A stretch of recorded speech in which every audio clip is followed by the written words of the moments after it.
The neighborhood slept under a blanket of stillness, the kind of suburban quiet where every sound carried for blocks. Streetlights hummed faintly. Lawns glistened under a thin veil of dew. It should have been a night like any other.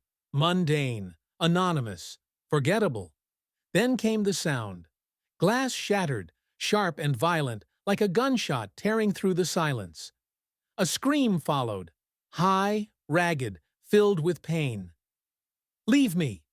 The voice cracked, feminine and familiar to anyone who knew the woman who lived in that modest, single-story house at the end of the cul-de-sac. Inside, the world had turned on its head.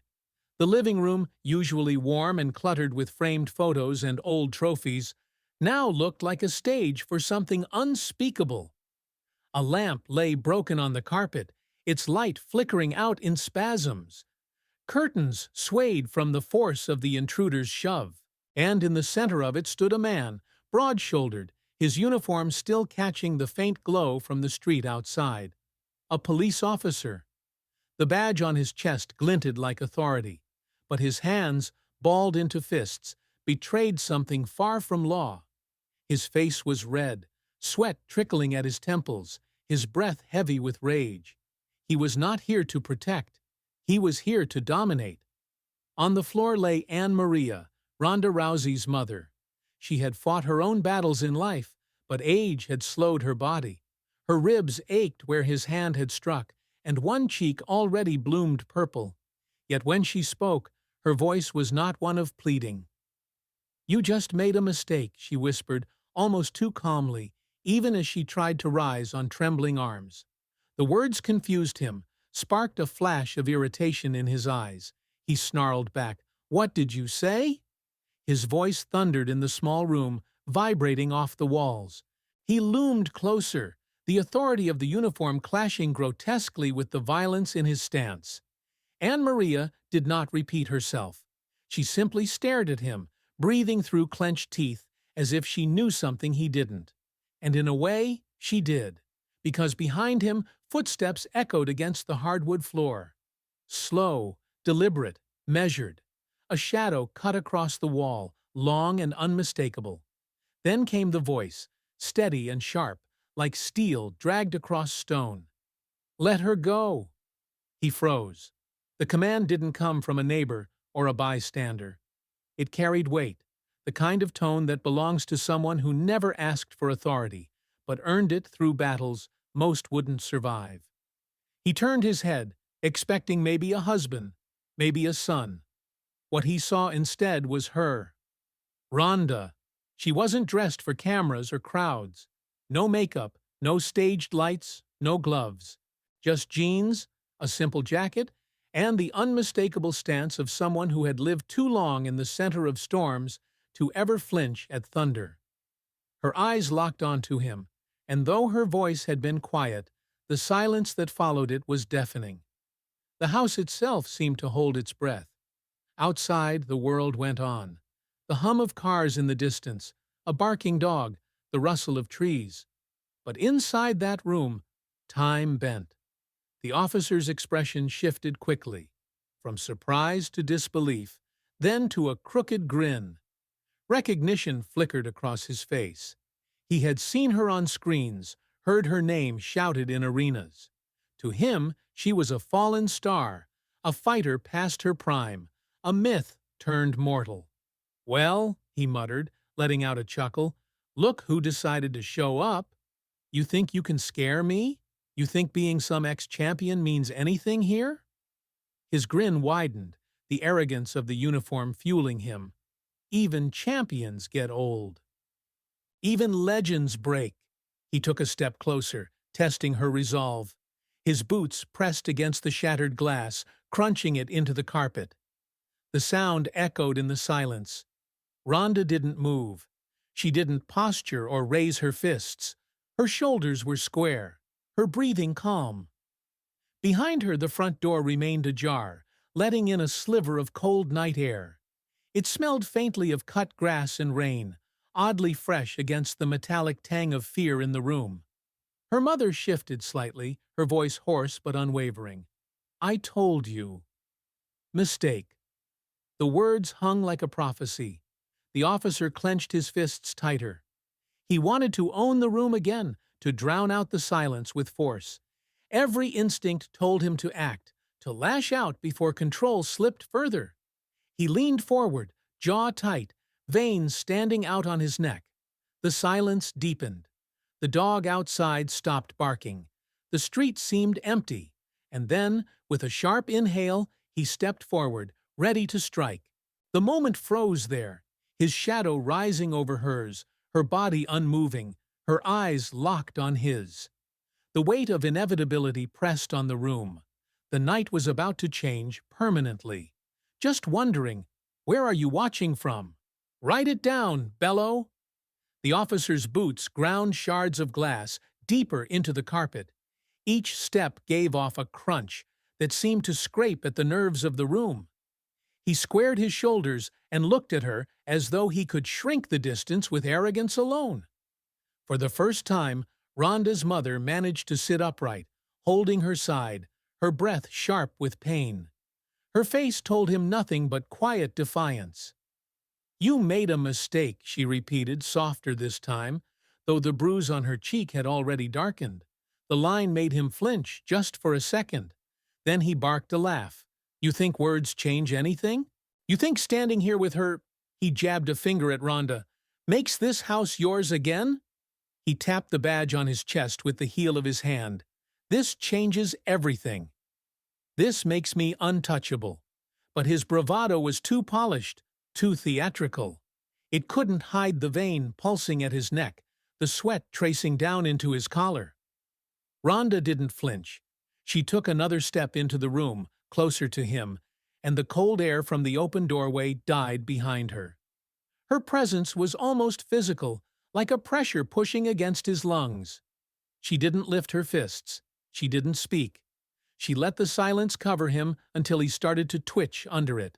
"Go on," he sneered. "Say something. Give me the line. Don't just stand there like a statue." Her answer was stillness.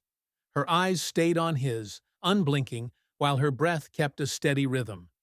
The living room, scattered with broken frames and overturned books, seemed to obey her calm. Even the moth that had been beating its wings against the lampshade stopped moving. That was the moment when the authority of his uniform cracked. He had always lived on noise, on commands shouted at civilians, on the way people lowered their eyes in the presence of the badge. But Rhonda didn't blink. She didn't step back, and that absence of fear unsettled him more than any punch. His grin wavered. "What are you waiting for, huh? You want me to swing first?" He raised his fists, then dropped them again, indecisive, as though unsure how to bridge the gap. "Maybe the stories were right. You were only strong in cages. Out here, you're nothing." Behind her, Anne-Maria forced herself to stand, using the edge of the table as support. Her hand shook, but her voice didn't. "You really don't understand yet," she said. The words landed like a gavel, and for a moment he looked from mother to daughter, sensing something he couldn't define. The weight of the room shifted with a simple gesture. Rhonda reached back, found her mother's wrist, and steadied her without looking away from him. The act was ordinary, but its meaning wasn't. It showed him that his violence hadn't decided the order of things. Care, not fear, dictated her choices. It was that calm prioritizing, that refusal to play his script, that burned him. "Look at me," he snapped, his voice suddenly cracking. His fists balled again, too tight this time, his knuckles bleaching under the strain. "Not her, me." Rhonda obliged. The stare she leveled at him wasn't rage. It was analysis.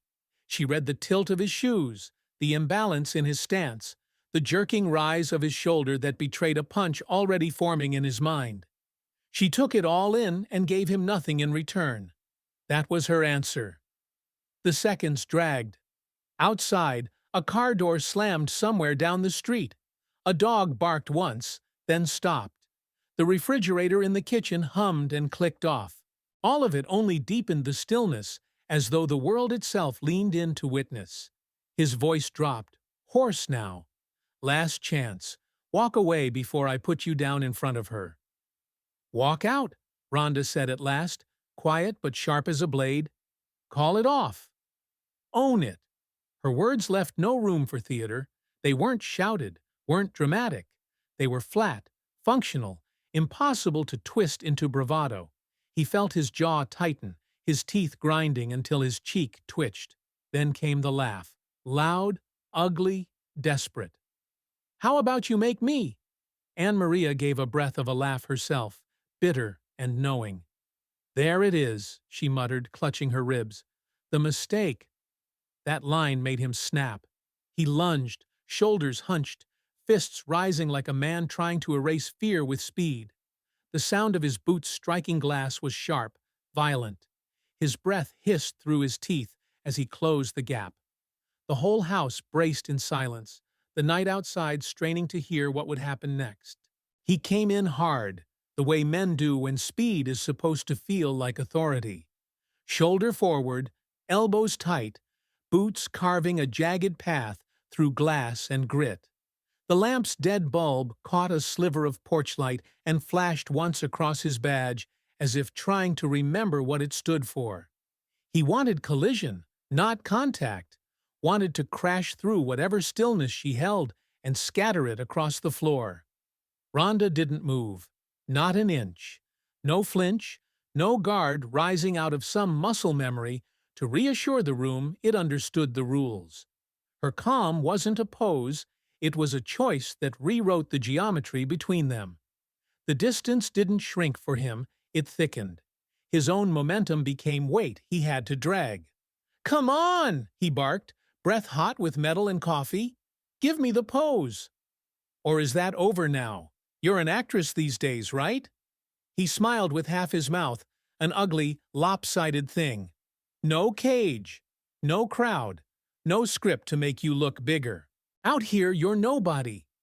The words were meant to sting. They landed and slid off. She had heard versions of them in brighter rooms, from men wearing nicer suits. She didn't dignify them with a reply. If anything changed in her face, it was only the pupils narrowing a fraction, taking inventory in real time. The tremor up his right forearm telegraphing a hook. The heel of his left foot riding the inner edge of the sole. The way his toes clawed inside the boot for grip he didn't have. The small uptick in his breathing told her what his mouth didn't, that his engine was redlining, not idling. He reached the line where a lesser person would have put up hands out of reflex. She didn't.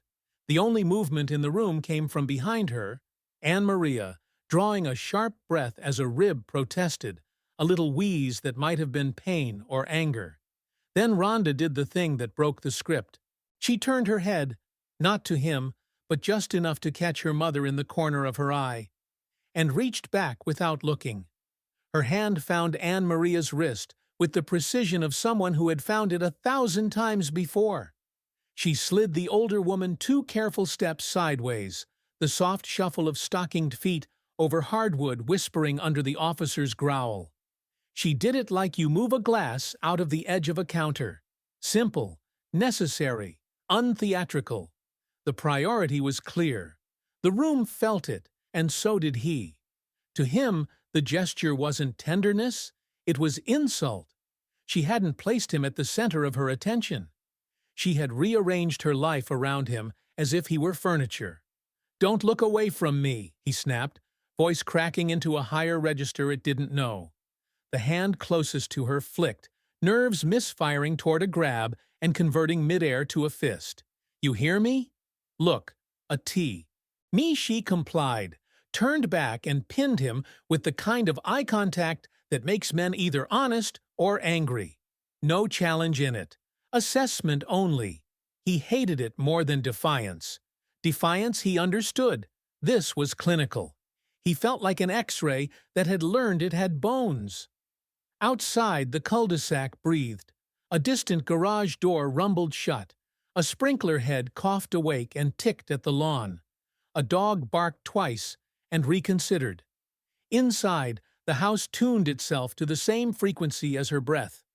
The heater sighed open a vent. A moth, dazed by shattered light, traced a clumsy figure 8 above the coffee table and vanished into shadow. "Last warning," he said, but it sounded like a plea with a costume on. He fainted high, testing for memory, for the reflex that would put her arms where he wanted them. Nothing. No bait taken. He felt foolish mid-faint, which is the second before people do stupid things to erase the first. "You hear this?" He threw at the room, at the broken frames, at no one. "She's nothing without a cage." Anne Maria's reply came from a place just left of pain. "You brought the cage," she said. "You locked yourself in." It wasn't clever. It was accurate. He didn't have the tools to process accurate. He changed levels too late. The shoulder dipped, the left foot loaded, the right elbow flared. It was all there, loud to anyone who had ever stared down a punch and learned to read the telegraph like handwriting. The lunge wasn't about landing. It was about erasing doubt. The body camera, dead behind black tape, watched nothing. Ronda's hands stayed at her sides. She adjusted nothing except where she stood in the floor plan. Half a step more square to him. Weight settled low, as if agreeing with gravity about the facts. The move was so small most people wouldn't have seen it. He did, and it enraged him further, because it acknowledged him without honoring him. His face flushed into a red that didn't match his confidence. "Make me," he said. Or maybe he only thought he said it, and his throat gave it away for him. He powered the step with everything he had left, a commitment born not of training, but of the horror of standing still in front of this woman and being seen. She let him enter the pocket. To the eye, it looked like nothing. 2 bodies in a broken room, a half-second collapsing, the world's volume turned down. To her, it was a map lighting up.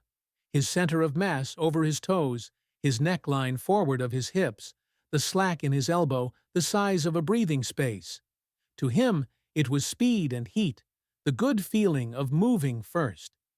Her mother made a sound that was not fear and not warning, but something older. A name exhaled, half prayer, half habit. "Ronda." Ronda answered by not answering. The safest place for danger is in your hands. The safest place for pride is on the floor. She knew both. Still, she held her line. He would show the whole of his intent. She would decide which part of physics to accept. The house itself seemed to crouch. Somewhere in the kitchen, a digital clock blinked 12 o'clock as if surprised to still be here.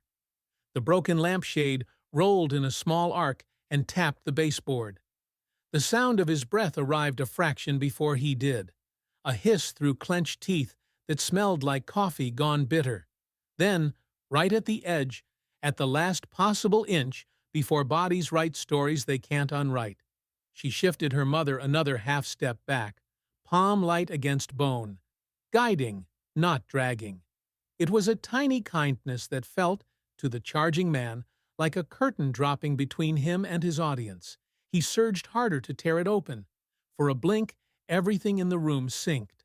The porch light flicker, the refrigerator's click, the muffled thud of a neighbor's door. Even the night outside seemed to lean toward the broken window, listening to how this would resolve the question none of them had been brave enough to name out loud. He came. She waited. His fist began its arc. Her eyes never left his. The impact, one version of it anyway, hung there suspended, as if the house had stretched the second to see who it belonged to. The last sound before the world decided was the soft rasp of her breath sliding into the space between his knuckles and what he thought he could take. He lunged. Heavy boots hammered across the wooden floor, each step rattling the furniture as if the house itself recoiled. A chair toppled. The coffee table shifted with a groan, and for an instant it felt inevitable. Flesh and bone would collide. The air cracked with his momentum, the smell of sweat and old coffee cutting sharp against the cold night air, leaking through the broken window. But Ronda was no longer where he thought she'd be. She moved only a fraction, half a step, just enough to turn absence into her ally. His fist met nothing but the echo of his own certainty. The strike cut through dead space, carrying him forward, off balance. He sucked in air through clenched teeth, the metallic tang of adrenaline already on his tongue. "You forgot where you are," she said.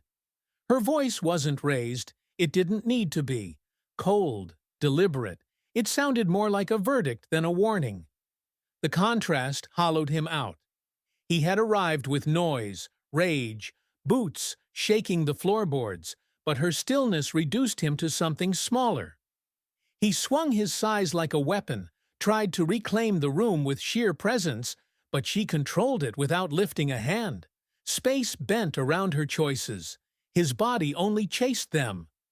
He snarled, trying again to crowd her, chest out, shoulders rolling forward. It should have felt like dominance.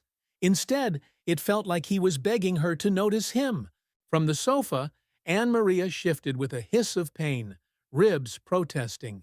She steadied herself with one hand on the cushion, her voice low but steady enough to still the air. "I taught her never to strike first. But if someone has already begun—" She let the sentence trail into silence, the pause heavier than a gavel's fall. Even he flinched at the unfinished threat. His temper cracked. He lunged not with fists this time, but with the crudest claim. An open hand, a grab meant to turn her into an object he could move. Fingers brushed her arm, and in that instant his confidence collapsed. She didn't resist. She redirected. Her hand slid into his, thumb pinning, wrist twisting just so. In a blink, his own momentum betrayed him. His shoulder folding, elbow bent into a shape no man chooses. He staggered into the wall, drywall trembling with the dull thud of impact. He grunted, half in pain, half in disbelief. "Let go," he spat. It came out smaller than he'd meant. "You already tried that line," Ronda replied. Calm, clinical, the floor seemed to agree. He shoved, tested strength against her grip, and found strength wasn't the language here. She stepped in, not away, hips squaring, shoulder aligning. The lock tightened. His elbow screamed warnings down his forearm. His wrist became foreign territory. He tried to twist free, but each movement wove him deeper into the trap. The more he fought, the clearer the truth became. His body was no longer his to command. Anne-Maria watched, one arm pressed to her side, eyes glinting with a coach's cold clarity. The daughter she had raised wasn't fighting, she was controlling. This was not violence, it was order. Outside, voices were gathering. A neighbor's dog barked once, then again. Footsteps scraped concrete. The broken window carried the sound of murmurs swelling, a crowd being born out of curiosity and alarm. Faces were pressing closer, pale ovals framed by the night. The world beyond the room had taken notice, and the story was no longer his to contain. He felt it too. His eyes flicked toward the window, panic surfacing. "You don't know who I am," he growled, desperation undercutting the threat. The badge on his chest glinted under the weak porch light, stripped of authority by the angle of his body and the lock that held it. "I know exactly who you are," Ronda said, her tone steady as stone. "The man who raised his hand against my mother." "That's enough." The words cut deeper than the hold. Rage flared in him, chaotic and sloppy. He yanked, twisted, drove forward with raw muscle. She followed the movement like water filling a mold, guiding him until the wall kissed his shoulder again. His body rose unbidden onto the balls of his feet, tendons stretched, wrist burning in the geometry she had drawn.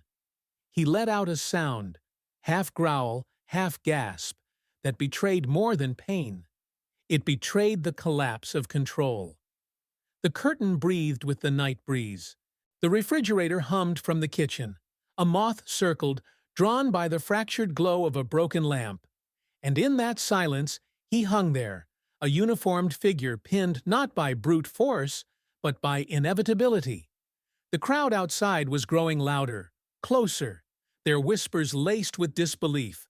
A cop, caught, powerless, every second stretched like wire. His lungs heaved, his face flushed, sweat dampened the collar of his shirt. Yet she held him without violence. No strike, no scream. Just a lock, precise and unyielding, a truth his pride couldn't outrun. And for the first time that night, he stopped moving. Not because he wanted to, but because there was nowhere left to go. The lock was unshakable, a geometry carved out of bone and intention. His body strained against it, veins bulging in his neck, breath ragged and uneven. Every muscle seemed to shout rebellion, but rebellion had no leverage. His wrist bent just past the line of safety, elbow taut, shoulder trapped between wall and gravity. The uniform that once made him untouchable now looked like a costume that couldn't save its actor. "You're going to ruin my life," he barked, desperation twisting through the words. He forced them louder, hoping they'd sound like authority instead of panic. "You don't even know who I am." Ronda leaned in slightly. Voice cold, exact. "I know enough. You're the man who put his hands on my mother. That's all anyone needs to know." The words didn't rise, but they cut clean. He bucked hard, trying to rip himself from her verdict. The joint screamed, his body folded against its own design. For the first time, his breath carried not fury, but pain.